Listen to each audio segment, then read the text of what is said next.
নুরুল ভাইয়ের অ্যাকশন আদিবাসী পড়গুলি কেন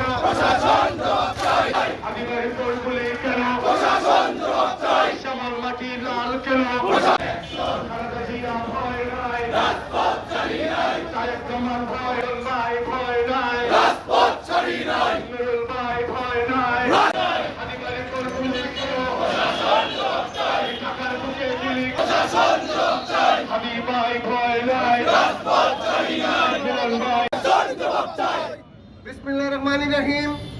সম্মানিত উপস্থিতি, দীর্ঘদিন ধরে বিএনপি নেতা কর্মীরা রাস্তায় নেমেছিল এবং রাস্তায় আছে একটা গণতান্ত্রিক সরকার গঠনের জন্য।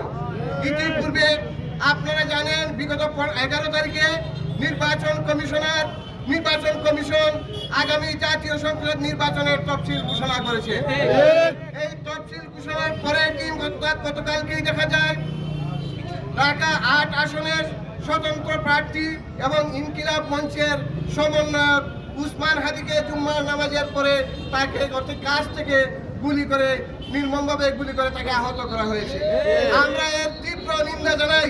আমরা বলতে চাই এই দেশের মধ্যে আওয়ামী সন্ত্রাসী গোষ্ঠীর সাথে একটা অশুভ শক্তি দেশের নির্বাচন বানচালের জন্য পায়তারা করতেছে এবং আগামী দিনে আমাদের সবাইকে অত্যন্ত সতর্কতার সাথে কাজ করতে হবে যাতে কেউ নির্বাচন বানচাল করতে পারে না।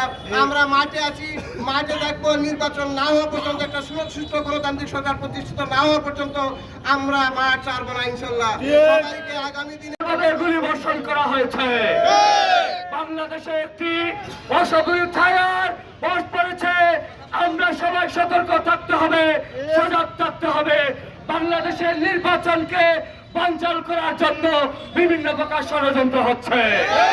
এই ষড়যন্ত্রের অংশ হিসাবে আপনারা দেখেছেন গতকালকে একজন ক্যান্ডিডেটকে অন্যায়ভাবে রাস্তায় গুলি করা হয়েছে।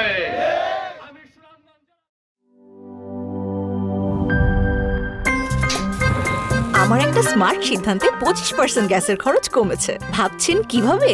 সাধারণ গ্যাস স্টোভ বদলে আমি এনেছি আরএফএল গ্যাস স্টোভ। এর সাইন্টিফিক নজল ও ব্রাস বার্নার ক্যাপ সমানভাবে তাপ ছড়িয়ে রান্না করে দ্রুত। তাই গ্যাসও বাঁচায় 25%, টাকাও বাঁচে 25%। আরএফএল গ্যাস স্টোভ নিরাপদ ও গ্যাস সাশ্রয়ী।